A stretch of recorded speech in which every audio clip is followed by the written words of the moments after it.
Border Gavaskar ట్రోఫీలో భాగంగా Bharat Australia జట్ల మధ్య ఈరోజు ప్రారంభమైనటువంటి మూడవ టెస్ట్ మ్యాచ్కు వరుణుడి గండం ఎదురైంది. గబ్బా వేదికగా మొదలైనటువంటి మ్యాచ్లో తొలి రోజు కేవలం 13.2 ఓవర్ల ఆట మాత్రమే సాధ్యపడింది. దాదాపు 2.5 సెషన్ల ఆట వర్షార్పణమైంది. టాస్ నెగ్గినటువంటి భారత్ మొదట బౌలింగ్ ఎంచుకుంది.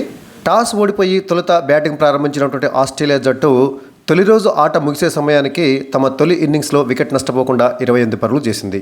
క్రీజ్లో నాథన్ మెక్స్వెనీ, అదేవిధంగా ఉస్మాన్ ఖవాజా వీళ్ళిద్దరూ ఉన్నారు. వీళ్ళిద్దరూ ఆస్ట్రేలియా ఓపెనర్లు. మెక్స్వెనీ 4 పరుగులతోటి, ఉస్మాన్ ఖవాజా 19 పరుగులతోటి ప్రస్తుతం క్రీజ్లో ఉన్నారు. భారత బౌలర్లు జస్ప్రీత్ బుమ్రా, ఆ తర్వాత మహమ్మద్ సిరాజ్, ఆకాష్ దీప్ వీళ్ళు ముగ్గురు కూడా కట్టుదిట్టంగా బంతులు వేసినప్పటికీ ఆస్ట్రేలియా మాత్రం వికెట్ ఇవ్వలేదు. సో ఈరోజు అంటే శనివారము కేవలం గంట మాత్రమే ఆట సాధ్యమైనటువంటి నేపథ్యంలో రేపు అంటే ఆదివారము 2వ రోజు అదనంగా ఓవర్లను పొడిగించాలని చెప్పేసి ఎంపైర్లు భావించారు.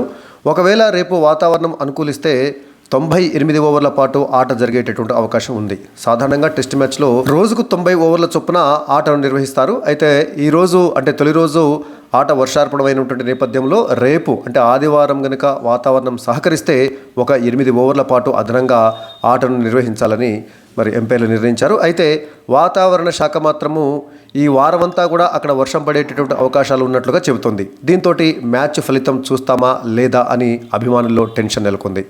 మరోవైపు మ్యాచ్ను చూద్దామని వచ్చినటువంటి అభిమానులకు తీవ్ర నిరాశే ఎదురైంది. వాస్తవానికి ఈరోజు ఆట సరైనటువంటి సమయానికి ప్రారంభమైంది.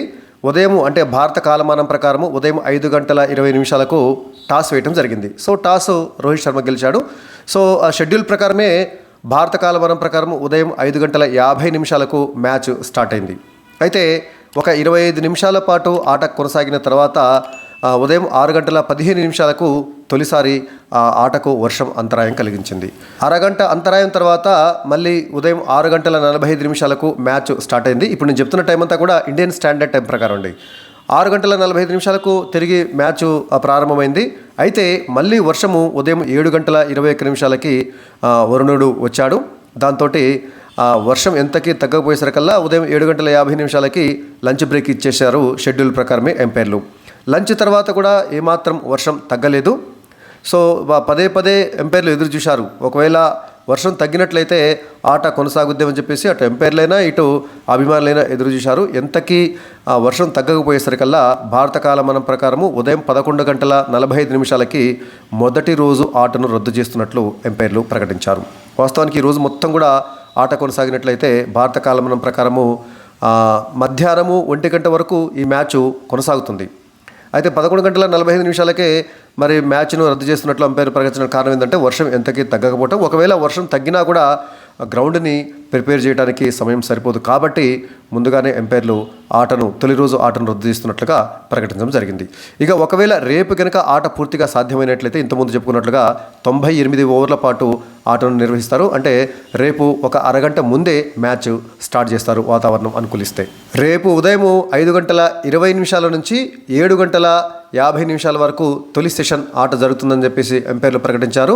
అదేవిధంగా లంచ్ బ్రేక్ 7:50 నుంచి 8:30 వరకు, రెండో సెషన్ 8:30 నుంచి 10:30 వరకు, టీ బ్రేకు ఉదయం 10:30 నుంచి 10:50 వరకు, ఇక మూడవ సెషను 10:50 నుంచి 12:50 వరకు ఉంటుందని ఎంపైర్లు ప్రకటించారు. ఒకవేళ పూర్తి ఓవర్ల కోటాను వేయించేందుకు అవసరమైతే రేపు మధ్యాహ్నం 1:20 వరకు కూడా మ్యాచ్ను పొడిగించేటటువంటి అవకాశం ఉందని చెప్పేసి ఎంపైర్లు తెలిపారు.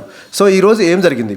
ఈరోజు టాస్ గెలిచినటువంటి రోహిత్ శర్మ తొలుత బౌలింగ్ ఎంచుకున్నాడు. ఎందుకంటే ఈ పిచ్ పైన తొలి 2 రోజులు ఫాస్ట్ బౌలర్లకు అనుకూలంగా ఉంటుంది. ఎందుకంటే పిచ్ పైన తేమ ఉంటుంది, గ్రాస్ కూడా ఉంటుంది కాబట్టి ఫాస్ట్ బౌలర్లకు అనుకూలంగా ఉంటుంది. ఓవర్కాస్ట్ కండిషన్స్ కూడా ఉన్నాయి కాబట్టి వికెట్లు త్వరగా పడతాయి అనేటటువంటి అంచనాతోటి రోహిత్ శర్మ బౌలింగ్ ఎంచుకోవడం జరిగింది. కానీ దాదాపు 13 ఓవర్ల పాటు మ్యాచ్ కొనసాగినప్పటికీ భారత బౌలర్లు అటు బుమ్రా కానీ, సిరాజ్ కానీ, ఆకాష్ దీప్ కానీ వీళ్ళు ఒక్క వికెట్ కూడా తీయలేదు. ఆస్ట్రేలియా ఓపెనర్లు మెక్స్వెనీ, ఆ తర్వాత ఖవాజా ఇద్దరు కూడా ఎలాంటి తడబాటు లేకుండా మరి వాళ్ళ ఇన్నింగ్స్ను కొనసాగించారు 13 ఓవర్ల పాటు. ఇది ఇండియా అభిమానులకు కాస్త నిరాశ కలిగించింది. ఎందుకంటే 13.2 ఓవర్ల పాటు ఆ మ్యాచ్ కొనసాగినప్పటికీ ఇండియా ఒక్క వికెట్ కూడా తీయలేదు. అంటే పిచ్ బ్యాటింగ్ అనుకూలంగా ఉందా అనేటటువంటి అనుమానాలు భారత అభిమానులకైతే వచ్చినాయి. సరే, ఏదేమైనప్పటికీ ఉస్మాన్ ఖవాజా 47 బంతులు ఫేస్ చేసి 3 ఫోర్లతోటి 19 పరుగులు చేసి నాట్అవుట్గా నిలిస్తే మెక్స్వీని 33 బంతులను ఫేస్ చేసి 4 పరుగులతోటి నాట్అవుట్గా ఉన్నాడు. ఉస్మాన్ ఖవాజా కాస్త బాగానే బ్యాటింగ్ చేసినప్పటికీ మెక్స్వీని మాత్రమే చాలా ఆచితూచాడాడు. ఎందుకంటే 33 బంతులు ఎదుర్కొన్నప్పటికీ కేవలం 4 పరుగులు మాత్రమే చేశాడు. ఏదేమైనా వాళ్ళ స్ట్రాటజీ ఏంటంటే ఫస్ట్ సెషన్లో మనం వికెట్లు కోల్పోవద్దు, తద్వారా ఇండియన్ బౌలర్లపైన నైతికంగా విజయం సాధించాలి. ఆ తర్వాత ఫస్ట్ సెషన్లో వికెట్లు కోల్పోకపోతే సెకండ్ థర్డ్ సెషన్లో రన్స్ వాటంతటా అవే వస్తాయనేటటువంటి ఉద్దేశంతో వాళ్ళు బ్యాటింగ్ చేసినట్లుగా కనిపిస్తుంది. సో మరి ఈరోజు వర్షం పడింది కాబట్టి పిచ్ పైన కవర్లు కప్పి ఉంచారు కాబట్టి రేపు మరి ఆ తేమ వల్ల భారత బౌలర్లకు ఏమైనా అనుకూలం ఉండవచ్చు అనేటటువంటి అంచనా అయితే ఉంది. ఈ మ్యాచ్ కోసము భారత తుది జట్టులో 2 మార్పులు జరిగాయి. మనం అందరం ఊహించినట్లుగానే రవిచంద్రన్ అశ్విన్ను తుది జట్టు నుంచి తప్పించారు. అయితే వాషింగ్టన్ సుందర్ను తీసుకుంటారని చెప్పేసి అందరూ భావించినప్పటికీ ఆశ్చర్యకరంగా రవీంద్ర జడేజాను, బ్యాటింగ్ ఆల్రౌండర్ అయినటువంటి రవీంద్ర జడేజాను తీసుకోవడం జరిగింది. అదేవిధంగా ఆకాశ్దీప్ కూడా జట్టులోకి వచ్చాడు. హర్షిత్ రాణాను తప్పించి హర్షిత్ రాణా ప్లేస్లో ఆకాశ్దీప్ జట్టులోకి రావడం జరిగింది. ఇక ఆస్ట్రేలియా జట్టు విషయానికి వచ్చినట్లయితే ఆస్ట్రేలియా తుది జట్టులో ఒకే ఒక మార్పు జరిగింది. హ్యాజిల్వుడ్ బోలాండ్ ప్లేస్లో హ్యాజిల్వుడ్ తిరిగి మ్యాచ్లోకి రావడం జరిగింది. వాస్తవానికి హ్యాజిల్వుడ్ ఫస్ట్ టెస్ట్ ఆడాడు, కానీ రెండవ టెస్ట్లో ఆడలేకపోయాడు గాయం కారణంగా. మళ్ళీ అతడు ఫిట్ కావడంతో బోలాండ్ ప్లేస్లో హ్యాజిల్వుడ్ తిరిగి ఆస్ట్రేలియా తుది జట్టులో స్థానం సంపాదించాడు. ఇది మొత్తంగా భారత జట్టులో 2 మార్పులు, ఆస్ట్రేలియా జట్టులో 1 మార్పు జరిగింది. ఇక ఈరోజు 13 ఓవర్ల పాటు బౌలింగ్ వేసినప్పటికీ భారత బౌలర్లు అయితే వికెట్ తీయటంలో విఫలమయ్యారు. జస్ప్రీత్ బుమ్రా 6 ఓవర్లు, మహమ్మద్ సిరాజ్ 4 ఓవర్లు, ఆకాశ్దీప్ 3.2 ఓవర్లు వేసినప్పటికీ వికెట్ తీయటంలో విఫలమయ్యారు. మహమ్మద్ సిరాజు కొంచెం పరుగులు కూడా కొద్దిగా బాగానే ఇచ్చాడు.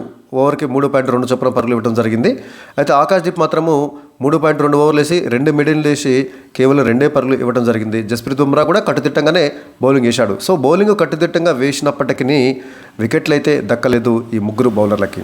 మరి ఈరోజు వర్షం వల్ల పిచ్ను కవర్లతోటి కప్పి ఉంచడం వల్ల రేపు ఉదయం ఆట ఆడేటటువంటి సమయంలో తొలి సెషను బౌలర్లకు, ముఖ్యంగా ఫాస్ట్ బౌలర్లకు చక్కగా అనుకూలిస్తుందని చెప్పేసి మరి ఎక్స్పర్ట్స్ చెప్తున్నారు. కాబట్టి రేపు ఉదయమైనా సరే మరి భారత బౌలర్లు విజృంభించి వేగంగా ఆస్ట్రేలియా వికెట్లను తీసి ఆస్ట్రేలియాను తమ తొలి ఇన్నింగ్స్లో తక్కువ పరుగులకే కట్టడి చేస్తారని చెప్పేసి ఆశిద్దాం.